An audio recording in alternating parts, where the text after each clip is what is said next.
Hey, everybody! Happy Friday in Big Brother Canada in Survivor World. That's where I'm at. It is Friday, yeah. So it is Friday, April what? I don't know. It's Good Friday. I know that. I can't remember the exact date right now. I'd have to do the math in my head, and I'm not going to. Oh hell, I'm going to. 19th? I think 19th? Whatever. You guys know, and you're laughing at me right now for worrying about it. I am mostly up to date, even though I haven't watched Big Brother Canada. I'm still halfway through Sunday's show. I have Wednesday and Thursday show. So I had signed up for the Big Brother Canada, for Global TV on the Roku through that channel that Hamster Watch promotes, and this week that channel went away, or Global TV on that Roku channel went away. So I quickly went and unsubscribed to that, not paying people for that. Looked at a couple of other options, and went back to just depending on torrents. Of course, through my Twitter timeline, I found out who was evicted on Thursday last night. I think I had told you guys there's the secret agent thing. I think, without being 100% sure, I believe Adam's a secret agent. I think because he found that glow pen, he found that UV pen. I think he's the one who actually was revealed last night as being the secret agent, and he nominated Corey. If it wasn't Adam, whoever is the secret agent nominated Corey. Corey ended up getting evicted last night, so the pretty boy train continues to roll. Pretty much, they may not make the final four only because there's always a chance that two of them end up on the block at the same time, and not a third person like this time. But it's very likely that a pretty boy will finish at the very worst second. There's the possibility that you get a pretty boy and somebody else in the final two, and the whole house votes for the other person to spite this pretty boy alliance. I have no idea, and I just don't know. But I would definitely predict that a pretty boy will at least take second. If not first, if not possibly first, second, third, and maybe even fourth. It's very possible. They, based on what I've seen, limited, almost no live feeds, and limited even TV watching.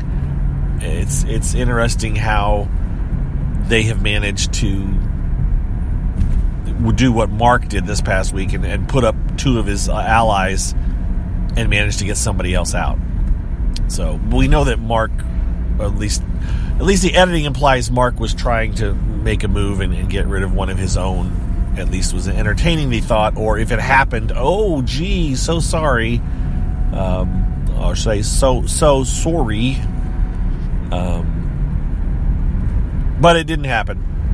So and somebody tweeted last night that just when they have hope for this season, it gets dashed. So I'm thinking that maybe another pretty boy one-head household yet again. I don't know that for a fact. I haven't looked it up. I don't know. But based on the Twitter, whoever I read, I don't know who it was. It could have been Liquid 8. It could have been Tater TV. TV Tater. Could be one of those. I don't think it was Hamster Watch. Somebody's Twitter said that. That's the problem. I can't look at my Twitter timeline. I have this muscle memory, or just this reaction to open up Twitter, and when I do, I get spoiled. It's almost like I shouldn't look. I'm gonna look. Oh, I didn't get spoiled. Okay, good. And then the next time I go back, I shouldn't look. Oh, I'm okay. And then the next time it's like, I shouldn't have looked. Oh, now I know. And that's how I found out that Corey got evicted. So, actually, you know what? I didn't find it out through Twitter. I was looking on YouTube for last night's episode, and the ET Canada Ika interview with Corey was posted. And that's how I realized she'd been evicted. Because I couldn't find the video. I couldn't find last night's episode on YouTube. But I did find her eviction interview, which kind of told me that she was out. I ended up finding it on my one of the torrent sites that I check out. I downloaded it. It's loaded into my Plex server, but I haven't watched it yet. So I watched part of that last night, but what I ended up actually doing is watching the Wednesday night's episode of Survivor. And it was a double eviction episode where they did two quick immunity challenges and got rid of 2 people. Happened to be 2 veterans, so they are veteran free right now on the island. As far as on the actual people that are playing, of course, there still appears to be at least one more chance for somebody to come back. Who will that be? I don't know. There's a lot of people that want back on, so I'm not sure if 1 or 2 or how many are going to get a chance to get back on the island, or how this twist is going to work out. But as of right now, I have no idea who's going to win that show, and I don't check spoilers, and I don't do any of that. I'm just watching it for what it is, the enjoyment. It was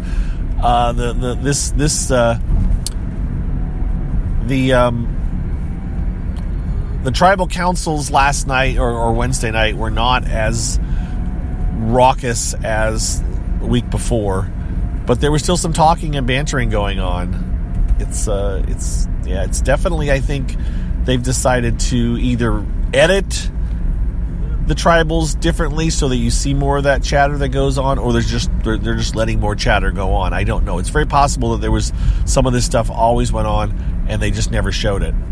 You just don't know. But anyways, so what is that? I think David and Kelly both got voted out. And yeah. No, wait. Kelly did get voted out. Yes.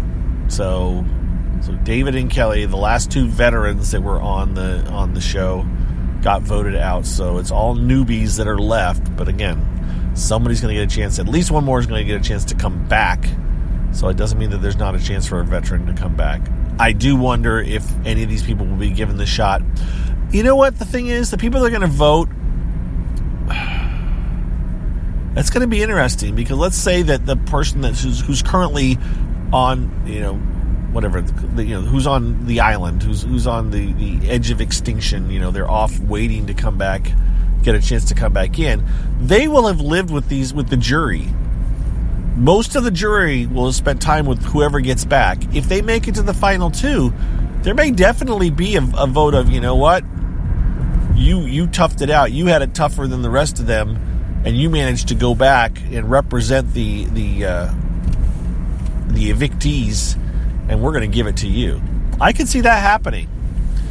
You're definitely getting a lot more social time with the jury, and if you get back and get to the final 2, I could see them winning. I'm not sure at what point they're going to get back in. It would seem it would need to be soon.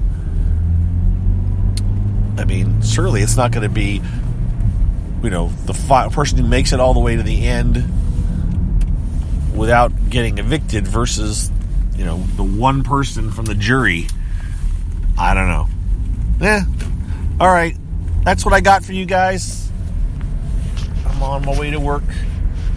And, our temperatures decided to go wacky again. I think it was 70 degrees a couple of days ago, and it's currently 42 degrees.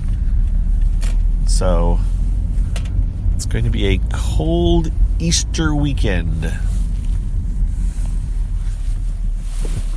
But I hope you all have a good one.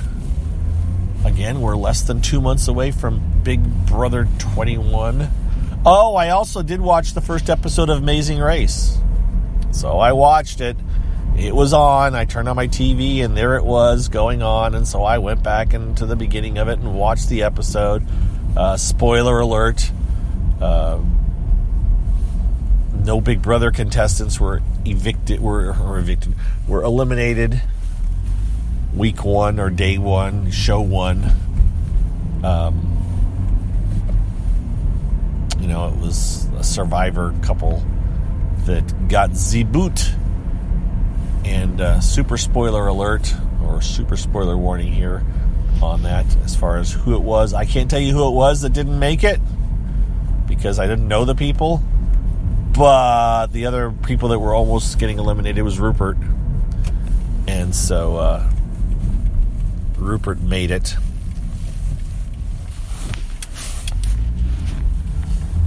And I'm a Rupert fan. So I've told this story before, and it's not a huge story, but I've only met one reality TV contestant. No, I can say I've met more than one now. Because I met Matt from Apprentice. Yeah.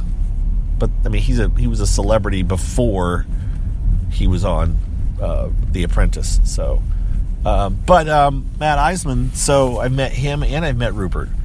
So I met Rupert many, many years ago at the Indianapolis Speedway.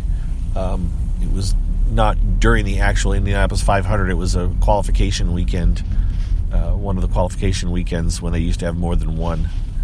And he was walking around, and I was working at a souvenir booth raising money for my wife's business club.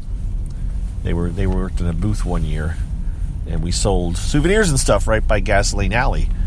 And he was walking around, and I jumped out and ran out and got a selfie with him. So I have a selfie. Well, it's not a selfie. Somebody took a picture. I wasn't holding the camera. Somebody else was holding the camera, but took our picture. And I have a picture with Rupert from a long, long time ago.